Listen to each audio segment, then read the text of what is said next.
നമസ്കാരം. Mermaid mysteries അഥവാ മത്സ്യകന്യകാ രഹസ്യങ്ങൾ എന്ന ഗ്രാൻഡ് മാസിൻ്റെ ബെഡ് ടൈം സ്റ്റോറീസ് കേൾക്കാൻ നിങ്ങൾ താല്പര്യപ്പെടുന്നു. സമുദ്രത്തിൻ്റെ ആഴങ്ങളിൽ മത്സ്യകന്യകമാരുടെയും മത്സ്യകുമാരന്മാരുടെയും ഒരു പരമ്പര കഥകൾ തന്നെയുണ്ട്. ഒരു രാജകൊട്ടാരവും അതിന് ചുറ്റുമായി പലതരം പവിഴപ്പുറ്റുകളും പല നിറത്തിലും ഷേപ്പിലുമുള്ള വളരെ വിലപിടിപ്പുള്ള മുത്തുകളും വൈഡൂര്യവും മാണിക്യക്കല്ലുകളും പലതരം കോറൽസ് എന്നിവയും അവിടെ അടങ്ങിയിരിക്കുന്നുണ്ട്. ആ രാജകുടുംബം അഥവാ അവിടെ ഭരിച്ചിരുന്ന അക്വേറിയം എന്ന ആ രാജകുടുംബത്തെ ചുറ്റിപ്പറ്റിയാണ് ഗ്രാൻഡ്മ ഇന്ന് കഥ പറയുന്നത്. അത് ഭരിച്ചിരുന്നത് ബുദ്ധിമാനും നീതിമാനുമായ നെപ്റ്റ്യൂൺ എന്ന രാജാവും അദ്ദേഹത്തിൻ്റെ ധർമ്മപത്നിയുമായ കലിപ്സോ എന്ന രാജ്ഞിയുമായിരുന്നു. ആ രാജ്യത്തെ പ്രജകൾ മത്സ്യകന്യകമാരും മത്സ്യകുമാരന്മാരും അവരുടെ പരമ്പരകളുമായിരുന്നു. അവർ വളരെ സുന്ദരികളും സുന്ദരന്മാരുമായിരുന്നു. അരയ്ക്കു മുകളിൽ മനുഷ്യരെ പോലെയും അരയ്ക്കു താഴെ മത്സ്യാകൃതിയുമായിരുന്നു അവരുടെ ആകാരം. അവർ മനോഹരമായി പാടുകയും അത്ഭുതങ്ങളായ പല മാജിക്കുകളും അവർക്കറിയുമായിരുന്നു. ഇവരെ പറ്റി പല ചരിത്ര പുസ്തകങ്ങളിലും സൂചിപ്പിച്ചിട്ടുണ്ട്. ഈ കഥ കേട്ട് ഇത് സത്യമാണോ മിഥ്യയാണോ എന്ന് നിങ്ങൾ വിലയിരുത്തുക. അവരുടെ ശരീരത്തിലെ ചെതുമ്പലുകൾ ഡയമണ്ട് പോലെ തിളങ്ങുമായിരുന്നു. മത്സ്യകന്യകന്മാരുടെ മുടി വളരെ ഭംഗിയുള്ളതും കടലിലെ തിരമാലകളെപ്പോലെ അലകളായി ഒഴുകുമായിരുന്നു. അവരുടെ മനോഹരമായ ഗാനം ആസ്വദിക്കാൻ കടൽ മത്സ്യങ്ങളും കടൽ ജീവികളും ഏറെ ഇഷ്ടപ്പെട്ടിരുന്നു. അവരുടെ കൊട്ടാരക്കെട്ടുകൾ പല വർണ്ണങ്ങളുള്ള മുത്തുകളും വൈരങ്ങളും കൊണ്ട് പണിതീർത്തതായിരുന്നു. മത്സ്യകന്യകന്മാർ പലപ്പോഴും ആ കൊട്ടാരക്കെട്ടുകളിൽ വിശ്രമിക്കുമായിരുന്നു. പക്ഷെ കൂട്ടുകാരെ, ഇതിൽ പറഞ്ഞ പല കാര്യങ്ങളും ഭാവനാത്മകങ്ങളും വിശ്വസനീയങ്ങളോ ആവാം. ഗൂഗിളിൽ തിരഞ്ഞാൽ നിങ്ങൾക്കും അമ്പരക്കാൻ പറ്റുന്ന കാര്യങ്ങളാണ്. മത്സ്യകന്യകൾ വളരെ നന്നായി പാടുമെന്നും അവർ മനുഷ്യരെ പോലെ പാട്ടും മാന്ത്രിക വിദ്യയും ഉപയോഗിച്ച് കടലിനടിയിൽ ആളുകളെ കൊണ്ടുപോകുമെന്നും ഇതിൽ പറഞ്ഞിരിക്കുന്നുണ്ട്. ഇതിൽ സത്യം മാത്രമാണെന്ന് ഇതുവരെ ആരും പറഞ്ഞു കേട്ടിട്ടില്ല. എല്ലാവർക്കും കേട്ടറിവ് മാത്രമേ ഉള്ളൂ. എന്തെങ്കിലും ആവട്ടെ, ഗ്രാൻഡ്മ പറയുന്ന മെർമെയ്ഡ് ആൻഡ് മിസ്റ്ററീസ് ഒരു മിസ്റ്ററി ആയി തന്നെ നിലനിൽക്കട്ടെ. അപ്പോൾ പറഞ്ഞു വന്നത്, കൊട്ടാരത്തിന് ചുറ്റുമുള്ള അലങ്കാര മത്സ്യങ്ങളും ജെല്ലി ഫിഷുകളും തിളങ്ങുന്ന കടൽപ്പുറ്റുകളും കടലാമകളും കടൽ ചെടികളും കടൽ ഞണ്ടുകളും പൂത്തുലഞ്ഞു നിൽക്കുന്ന കടൽ കൂണുകളും കൊണ്ട് മനോഹരമായ കൊട്ടാരക്കെട്ടുകളാണ് നെപ്റ്റ്യൂൺ രാജാവും കലിപ്സോ റാണിയും താമസിക്കുന്നത്. വളരെ വൈഭവമുള്ളവരും സമുദ്രത്തിലെ ജീവജാലങ്ങളെ മുഴുവൻ അവരുടെ മാന്ത്രിക സിദ്ധി കൊണ്ട് അവർ സഹായിച്ചും പരിപാലിച്ചും പോന്നിരുന്നു. അവരുടെ സുന്ദരിയായ മകളായിരുന്നു ലൂന. അവൾക്ക് വെറും 16 വയസ്സേ ഉള്ളുവെങ്കിലും ബുദ്ധിയുടെ കൂടാരമായിരുന്നു. അവൾ എന്താണെന്ന് മനസ്സിലായോ? തൻ്റെ ചുറ്റിനും ഇരുന്ന കുഞ്ഞുങ്ങളെ നോക്കി ഗ്രാൻഡ്മ ചോദിച്ചു. ഉവ്, ഭയങ്കര ബുദ്ധി എന്നല്ലേ?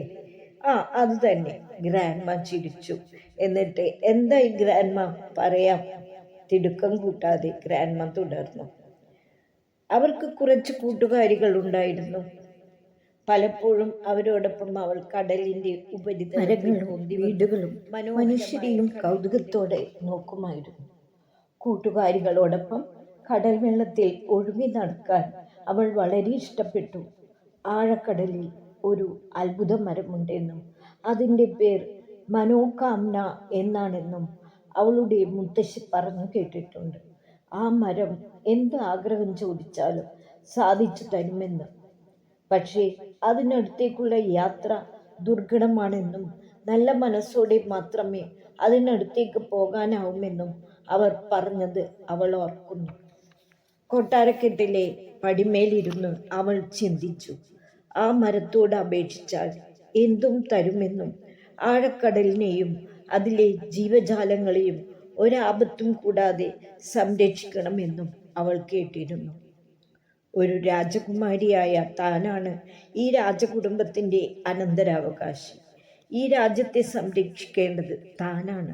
പക്ഷേ അതിനേക്കാൾ അവളുടെ ആകാംക്ഷയും ആഗ്രഹവും കടലിനും അപ്പുറമുള്ള ലോകമായിരുന്നു. നീണ്ട കടൽ തീരങ്ങളും തെങ്ങുകളും മരങ്ങളും വീടുകളും മനുഷ്യരുമെല്ലാം അവളെ ഒരുപാട് ആകർഷിച്ചിരുന്നു. ഗ്രാൻഡ്മ തുടർന്നു. ചുറ്റിനും ഉറക്കമൊഴിഞ്ഞ് കഥ കേൾക്കുന്ന കുഞ്ഞുങ്ങൾ. അവർക്ക് ആ മരത്തെപ്പറ്റി ജിജ്ഞാസ. പറയൂ ഗ്രാൻഡ്മ, ഒരു കുട്ടി അവസാനം ക്ഷമ കിട്ട് ചോദിച്ചു. ശരി കേൾക്കൂ, പറയാം. ആ മരത്തിൻ്റെ ഇലകളെല്ലാം സ്വർണവർണ്ണങ്ങളാണ്.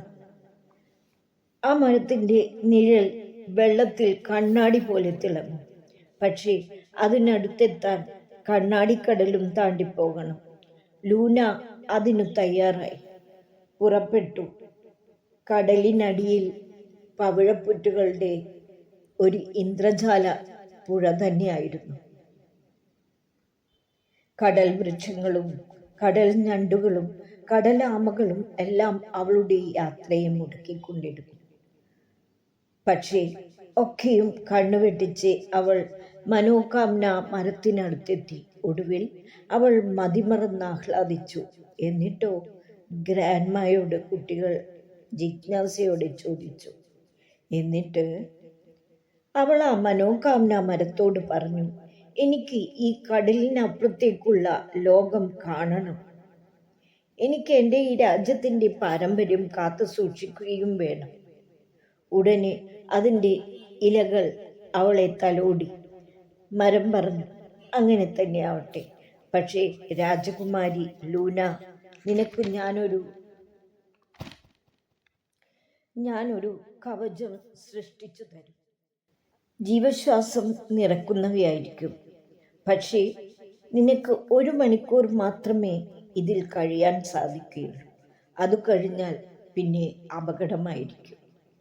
അങ്ങനെ തന്നെ ആവട്ടെ എന്ന് അവൾ പറഞ്ഞു മരത്തോട്. അവൾ മരത്തിൻ്റെ അടുത്തെത്തിയതും ആ മരത്തിൻ്റെ ചില്ലകൾ താഴ്ന്നു വന്നു അവളെ വരവേൽക്കാൻ എന്ന പോലെ. നിന്റെ ഹൃദയത്തിൻ്റെ ആഗ്രഹം ഇതാ സാധിക്കുന്നു. നിന്റെ ഇതിനുള്ളിലുള്ള ജീവശ്വാസത്തിന് 1 മണിക്കൂർ മാത്രമേ ദൈർഘ്യമുള്ളൂ എന്ന് ഓർമ്മിക്കുക. അതിനുള്ളിൽ നീ തിരിച്ചെത്തണം. മരം വീണ്ടും അവളെ ഓർമ്മിപ്പിച്ചു. അവൾ സമ്മതിച്ചു. ഉടൻ അവൾ കടന്നു വന്ന കണ്ണാടിക്കടലിൻ്റെ ഒരു അലകൾ അവളെ മൂടി. അതിൽ നിന്നും കുറേ കുമിളകൾ അവളിൽ നിറഞ്ഞു. പെട്ടെന്ന് അവൾ കടലാഴങ്ങളിൽ നിന്നും ഉപരിതലത്തിൽ പൊന്തി വന്നു. അവൾ പതുക്കെ മുകളിൽ ഒഴുകിക്കൊണ്ടിരുന്നു. പെട്ടെന്നായിരുന്നു അവൾ കടലിൻ്റെ ഏറ്റവും മുകളിലത്തെ അലകളിൽ ഒഴുകിയെത്തിയത്. പുറം ലോകം കാണാനുള്ള ആകാംക്ഷയായി അവൾ ചുറ്റും കണ്ണോടിച്ചു. തെങ്ങുകളും മരങ്ങളും ചെറിയ വീടുകളും ജനങ്ങളും അവർ മത്സ്യം പിടിക്കാൻ ഉപയോഗിക്കുന്ന ബോട്ടുകളും പലകളും ഒക്കെ അവളുടെ ദൃഷ്ടിയിൽപ്പെട്ടു. പക്ഷേ പെട്ടെന്നായിരുന്നു അത് സംഭവിച്ചത്. ഒരു വല അവളെ മൂടിയതുപോലെ തോന്നി. അത് ഒരു ബോട്ടുകാരൻ എറിഞ്ഞ വലയായിരുന്നു. അവൾ അമ്പരന്നു. എന്താണിത്? ആരാണിത് തന്നെ വലിച്ചു കൊണ്ടുപോകുന്നത്? കടലിനും അപ്പുറം ഇത്രയും ക്രൂരമായവരോ? എന്തിനാണ് എന്നെ ഇവർ കൊണ്ടുപോകുന്നത്? അവൾ ഭയപ്പെട്ടു. പക്ഷെ ഉടനെ തന്നെ അവൾ സമാധാനിക്കുകയും ചെയ്തു. അവരെന്നെ കൊണ്ടുപോയാലും എനിക്ക് പുറം ലോകം കാണാമല്ലോ. അയാൾ അവളെ കടൽ തീരത്തേക്ക് വലിച്ചിട്ടു. ജനങ്ങൾ കഥകളിൽ മാത്രം കേട്ട് കണ്ട കഥ. കുട്ടികളും സ്ത്രീകളും അവളുടെ അടുത്ത് വന്നു. എന്തൊക്കെയോ ചോദിച്ചു. അവൾക്കൊട്ടും മനസ്സിലായില്ല. അവൾ എല്ലാവരോടും ചിരിച്ചു കാണിച്ചു. പോകെ സമയം പോകുന്നത് അവൾ അറിഞ്ഞു. ഇവരെന്താവും തന്നെ ചെയ്യുക? ഒന്നും അറിയാതെ ചെറുതായി അവൾ പരിഭ്രമിക്കാൻ തുടങ്ങി. സമയം പോകുന്നു. ഇനി കഷ്ടിച്ച് കുറച്ച് സമയം മാത്രം. അവൾ എല്ലായിടവും കണ്ണോടിച്ചു. അവൾ കാണാൻ ആഗ്രഹിച്ച സ്ഥലം, മരങ്ങൾ. ഒടുവിൽ അവൾ ഓർത്തു, ഇനി അവളുടെ കുമിളകളിലെ ജീവശ്വാസത്തിന് നിമിഷങ്ങൾ മാത്രം. അവൾ കടൽ ദൈവത്തെ പ്രാർത്ഥിച്ചു. എന്നെ കടലിലേക്ക് കൊണ്ടുപോകൂ, എനിക്ക് തിരികെ പോകണം. അവൾ കണ്ണുകൾ അടച്ചു പ്രാർത്ഥിച്ചു. പെട്ടെന്ന് ഒരു ശക്തമായ തിര അതിൻ്റെ തള്ളലിൽ അവൾ ശക്തിയായി പുറകോട്ട് വലിഞ്ഞു. പിന്നെ ശക്തമായി ആ തിര അവളെ കടലിനടിയിലേക്ക് വലിച്ചു. എല്ലാവരും അമ്പരന്നു.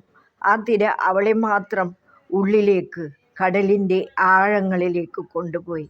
അവൾ കണ്ടു അവളുടെ കൊട്ടാരം, മത്സ്യങ്ങൾ, അവളുടെ അച്ഛൻ. അച്ഛൻ അവളെ കണ്ട് കെട്ടിപ്പുണർന്നു. നീ എവിടെയായിരുന്നു മോളെ? അവൾ ചിരിച്ചു.